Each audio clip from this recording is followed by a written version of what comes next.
احادیث کی روشنی میں اصول تجارت آپ کی خدمت میں پیش کر رہا تھا۔ پہلا اصول میں نے عرض کیا تھا کہ تجارت ہمیشہ سچ پر مبنی ہو۔ دوسرا اصول جو نبی پاک صلی اللہ علیہ وسلم نے اپنی امت کو تعلیم فرمایا وہ یہ ہے کہ فروخت کرنے میں یا خریدنے میں تجارت کے کسی بھی پہلو میں کسی بھی موقع پر قسم اس کے اندر شامل نہ ہو، یعنی بغیر قسم کے تجارت کی جائے، خرید و فروخت کی جائے۔ نبی پاک صلی اللہ علیہ وسلم نے ایک مقام پر ارشاد فرمایا، الحلف منفقۃ للسلع ممحقۃ للبرکہ۔ نبی پاک صلی اللہ علیہ وسلم ارشاد فرماتے ہیں کہ جو قسم ہے یہ مال کو بکوا دیتی ہے، مگر یہ کہ ممحقۃ للبرکہ، برکت کو ختم کر دیتی ہے۔ قسم اٹھا کے مال بیچنے سے مال تو بک جائے گا مگر اس میں برکت نہیں رہے گی۔ اسی طرح ایک حدیث میں آیا، حضرت قتادہ اس حدیث کے راوی ہیں، فرمایا ایاکم وکثرۃ الحلف۔ حضور نے فرمایا کثرت کے ساتھ قسم اٹھانے سے بچو، اس لیے کہ فَإِنَّهُ يُنَفِّقُ ثُمَّ يَمْحَقُ، اس لیے کہ قسم ابتداءً اور بظاہر تو تمہیں فائدہ پہنچاتی ہے کہ اس سے مال بک جاتا ہے، سامنے والا اس پہ اعتماد کر جاتا ہے، مگر یہ کہ حضور فرماتے ہیں کہ یہ برکت کے لیے نقصان دہ ہے، تمہاری تجارت سے، تمہارے مال سے برکت نکل جاتی ہے۔ اب یہاں سوال یہ ہے کہ کون سی قسم جو ہے وہ منع ہے، سچی قسم یا جھوٹی قسم؟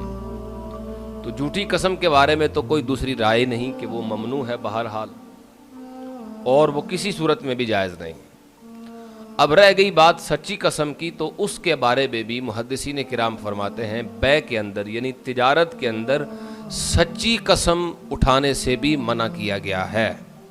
اس لیے ایک بڑی خوبصورت بات لکھی ہے محدثین کرام نے، فرماتے ہیں کہ زکام سے بچا جاتا ہے تاکہ بخار نہ ہو جائے، تو سچی قسموں سے پرہیز کیا جاتا ہے تاکہ جھوٹی قسمیں کھانے کی عادت نہ ہو جائے۔ تو ابتداءً منع یہ ہے کہ جب تک شدید حاجت اور ضرورت نہ ہو تب تک سچی قسم بھی نہ اٹھائی جائے۔ مطلقاً قسم سے ان احادیث کے اندر منع کیا گیا۔ ایک اور حدیث مبارک جو مسند احمد بن حنبل کی حدیث ہے، حضور نے فرمایا ثلاثۃ یحبہم اللہ، تین بندے ایسے ہیں جن سے اللہ محبت کرتا ہے، وثلاثۃ یشنؤہم اللہ، اور تین بندے ایسے ہیں جن سے اللہ پاک نفرت کرتا ہے۔ اب وہ محبت والے کون ہیں؟ حضرت ابو ذر غفاری رضی اللہ تعالیٰ عنہ جو اس حدیث کے راوی ہیں فرماتے ہیں کہ میں نے حضور کی خدمت میں عرض کی، یا رسول اللہ صلی اللہ علیہ وسلم فمن ہؤلاء الذین یحب اللہ، یہ جو اللہ جن سے محبت کرتا ہے یہ کون لوگ ہیں؟ جو آپ نے فرمایا تین لوگ ہیں، تو کون ہیں؟ تو حضور نبی پاک علیہ السلام نے فرمایا الرجل یلقى العدو فی الفئہ، ایک وہ شخص جو دشمنوں سے مقابلے میں ہو، جہاد میں ہو اور اپنے آپ کو پیش کر دے۔ دو ہی صورتیں اس کے سامنے، یا تو فتح یاب ہو کے غازی بن کے لوٹے یا پھر جام شہادت نوش کر جائے، ایک یہ شخص۔ اور فرمایا والقوم یسافرون فیتطول سراہم، ایک وہ شخص کہ اس کی قوم جو ہے وہ مسافر تھی، وہ بھی ساتھ سفر میں تھا اور ان کا سفر جو ہے وہ طویل ہو گیا، حتیٰ کہ ایک مقام پر وہ قوم جو ہے وہ تھک کر بالکل تھکی ہاری وہ رک گئی، انہوں نے پڑاؤ کر لی۔ اب ہر شخص یہ چاہتا ہے کہ لیٹ جائے، اتنا تھک گیا ہے کہ اب جلدی سے آرام کرے۔ اب سارے کے سارے آرام میں مصروف ہو گئے، آرام کے انتظام میں مصروف ہو گئے، تو فیتنحی احدہم فیصلی، یہ جو بندہ ہے یہ سب سے الگ ہو گیا اور مصلی بچھا کے کھڑا ہو گیا۔ اس کی نماز رہتی تھی یا یہ نفلی عبادت میں مصروف ہو گیا، حتیٰ کہ اس نے اپنے قافلے والوں کو بیدار کر دیا کہ چلو بھائی اب کوچ کا وقت ہو گیا ہے، اور اتنی دیر تک جب تک وہ سوئے رہے یہ عبادت کرتا رہا۔ حضور نے فرمایا یہ شخص اللہ کو محبوب ہے۔